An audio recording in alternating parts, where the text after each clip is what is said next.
ভারতবর্ষের মধ্যে যদি কোনো বৈদেশিক শক্তি কোনো ধরনের ছক কষে ভারতবর্ষকে ধ্বংস করার জন্য, তাহলে সেই শক্তিকে শেষ করতে হবে।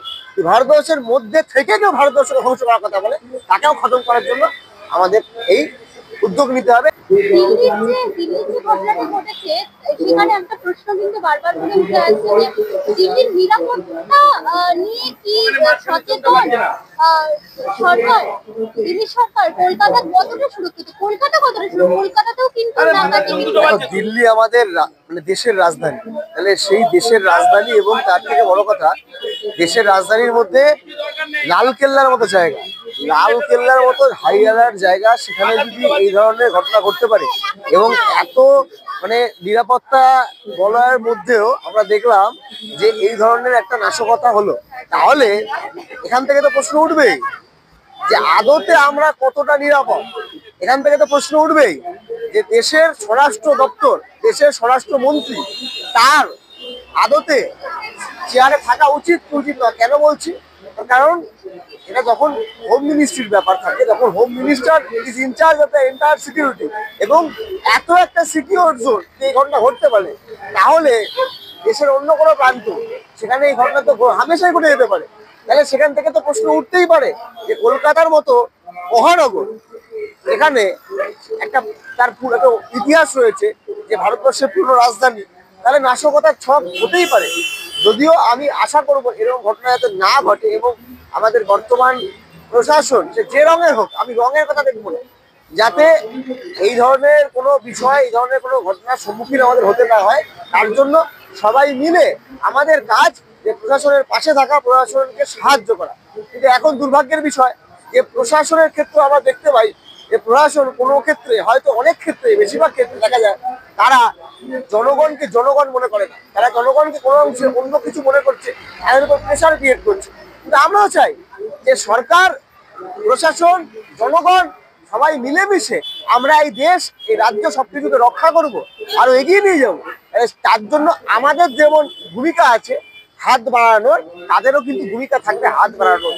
সেক্ষেত্রে এটাও তাদের ক্ষেত্রে আমরা কিন্তু বিগত বছরগুলোর ক্ষেত্রে আমরা কিন্তু এরকম নিদর্শন দেখিনি যে গভর্নমেন্ট বা অ্যাডমিনিস্ট্রেশন বা পুলিশ বা এরা খুব একটা বেশি কোঅপারেটিভ অ্যাপ্রোচ নিয়ে কাজ করছে। আমরা জনগণ, আমরা যারা বাম রাজনীতি করি, আমরা চাই এই দেশ এবং রাজ্যকে সুরক্ষিত রাখার জন্য প্রশাসনকে সাহায্য করতে। এবং আরেকটা গুরুত্বপূর্ণ বিষয় যেটা আমার বাবার মনে হচ্ছে এই পার্টিকুলার জায়গা থেকে, সেটা কি জায়গা, তুমি দেখবে 2020 সালে যখন নাকি দিল্লির রাজপথে কৃষকরা আন্দোলন করছিল, যারা দেশের নাগরিক এবং ন্যায্য দাবি নিয়ে লড়াই করেছে, এবং তাদের আন্দোলনের পরে আমরা দেখেছি দেশের সরকার, বিজেপি সরকার থুতু ফেলে থুতু চাটতে হয়েছে। তো সেই কৃষকদের লালকেল্লার যারা অভিযান করে, ঠিক বলতে গেলে লালকেল্লার দিকে গেছে, গিয়ে হয়তো লালকেল্লাকে ভারতবর্ষের একটা সেন্টার অফ পাওয়ার হিসেবে লালকেল্লাকে দেখানো হয়। সেই লালকেল্লার কাছে গিয়ে তারা আন্দোলন করছিল বলে সেই লালকেল্লাকে এমনভাবে বলয় দিয়ে ঘিরে দেওয়া হয়েছিল যেন মনে হচ্ছিল তারা কোনো সন্ত্রাসবাদী। কিন্তু যখন সন্ত্রাসী হামলা হচ্ছে, যখন এই ধরনের ঘটনা ঘটছে, আমি জানি না সন্ত্রাসী হামলা না আমার জানা নেই, বাট এই ধরনের বিস্ফোরণ ঘটছে, সে সময় কিন্তু সিকিউরিটিটা ওই লেভেলে রাখা হচ্ছে। তাহলে কোথাও আমাদের সিকিউরিটি সিস্টেম ফেল করছে। আমার মনে হয় আমাদের সরকারের আরো বেশি কেয়ারফুল হওয়া উচিত এবং এই সিকিউরিটি সিস্টেমকে মজবুত করার প্রয়োজন আছে। এবং নাগরিক হিসেবে আমাদের সকলের কাজ যে ভারতবর্ষের সার্বভৌমত্বকে রক্ষা করতে হবে। ভারতবর্ষের মধ্যে যদি কোনো বৈদেশিক শক্তি কোনো ধরনের ছক কষে ভারতবর্ষকে ধ্বংস করার জন্য, তাহলে সেই শক্তিকে শেষ করতে হবে। ভারতবর্ষের মধ্যে থেকে কেউ ভারতবর্ষকে ধ্বংস করার কথা বলে, তাকেও খতম করার জন্য আমাদের এই উদ্যোগ নিতে হবে।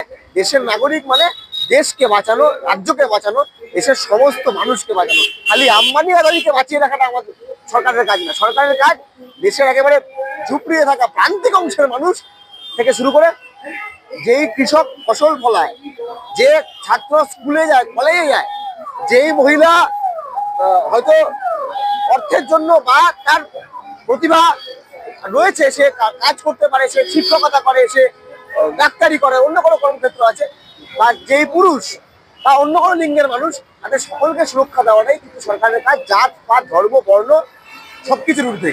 কিছুদিন আগে যেখানে কলকাতায় বাংলাদেশে ধরা পড়ছে সাংবাদিকদের হাতে, এখানে বাংলাদেশে ধরা পড়েছে ধরা পড়ছে সাংবাদিকদের হাতে। কোন সাংবাদিকেরা? ওই এ ধরাচ্ছিল পিছনে দেখলাম, আগে বাংলাদেশি বলে চিৎকার করছিল, তাই তো? হ্যাঁ। এগুলো তো আমি তো আবার একটা কথা বলছি, আমি জানি না। সাংবাদিকরা যদি আর কি বাংলাদেশ, আরে সাংবাদিকরা তো কিছু লোক হয়ে যাচ্ছে বিজেপির দালাল, কিছু সাংবাদিক বিজেপির পার্টির টাকায় কাজ করছে, আর কিছু সাংবাদিক তৃণমূল পার্টির মানে টাকায় কাজ করছে। তাই জন্য কি হচ্ছে, সাংবাদিক মানে কি, যে বাম হোক ডান হোক মধ্য হোক যে কোনো দল হোক, তার খারাপ দিকগুলো তুলবে আর তার ভালো দিকগুলো তুলবে। কিন্তু এখন সাংবাদিকদের একটা অংশ তারা হচ্ছে কি গদি মিডিয়া তারা নিয়ন্ত্রিত হচ্ছে, আর কেউ কেউ কালীঘাটের চটি চাটছে। এখন এটা যদি অসুবিধা, এটা যদি হয়ে যায়, তাহলে সাংবাদিকতা বিষয়টা থাকবে না, এই ইয়েলো জার্নালিজম চলে আসবে। আমি আমার দলের কথা বলছি, আমি বামপন্থী রাজনীতি করি, আমি যে রাজনীতি করি, কোনো সাংবাদিককে আমাদেরও দলেরও একবারে অনুগত চর হয়ে কাজ করতে আমি বলছি না। কারণ যারা মেন স্ট্রিম মিডিয়ায় কাজ করে, যারা সাংবাদিকতার কাজ করে, তারা আসলে কি, তারা নির্দিষ্টভাবে সত্য ঘটনাকে জনগণের কাছে উপস্থাপন করবে। এবার জনগণের কাজ সে সেটাকে কিভাবে ইন্টারপ্রেট করবে। এখন সাংবাদিকরা নিজেরাই আগে থেকে রং দিয়ে দিচ্ছে ঘটনার মধ্যে। তাহলে এখন এই যেটা হয়েছে, এটা কি ঠিক হয়েছে আমার মনে হয়? আচ্ছা, বাংলাদেশ যদি পশ্চিমবঙ্গে ঢুকে যায়, তো দায়টা কার? অমিত শাহ দায়, দায়টা কার? এটা বিএসএফ এর দায়। কারণ পশ্চিমবঙ্গ ভারতবর্ষের অংশ, ভারতবর্ষের বর্ডার পার করে অন্য দেশ থেকে যদি কেউ ঢুকে যায়, সে বাংলাদেশি হোক আর পাকিস্তানি হোক আর নেপালি হোক আর অন্য কিছু হোক, মানে যার সঙ্গে আমার মানে পাসপোর্ট ছাড়া বা ভিসা ছাড়া যেখানে ঢোকা যায় না, সেই দেশ থেকে যদি লোক ঢুকে যায় without passport without visa, illegal যদি মাইগ্রেশন হয়, তার জন্য সোললি রেসপন্সিবল দেশের স্বরাষ্ট্র দপ্তর। তাহলে তারা নিয়ন্ত্রণ করতে পারছে না। আর মানে মাঝে মধ্যে বাংলাদেশি বাংলাদেশি বলে আসলে লাস্টে গিয়ে কানে কানে বলে দেওয়া যে ওটা হিন্দু মুসলিম ব্যাপার। পুরো খেলাটা হয়ে যাচ্ছে হিন্দু মুসলিম। এটা পরিকল্পনা মাফিক। বিজেপি জানে বিহারের নির্বাচন ওরা কোনোভাবে ভোটে জিততে পারবে না।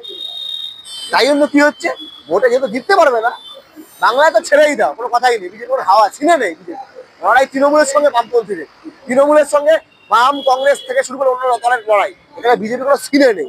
কিন্তু ওই যে জানে যে শিক্ষা, কর্মসংস্থান, খাদ্য, বস্ত্র, অন্ন, এগুলো দিয়ে যদি এই যদি ইস্যু হয় নির্বাচনে, তাহলে বিজেপি কোনো আসন পাবে না।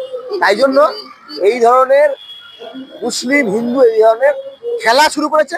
আবার ওই ধরনের ছক শুরু হয়েছে, বাইরে থেকে কোনো অ্যাটাক হয়ে যাচ্ছে, কোনো পুলওয়ামা হয়ে যাচ্ছে, কোনো অন্য কিছু হয়ে যাচ্ছে।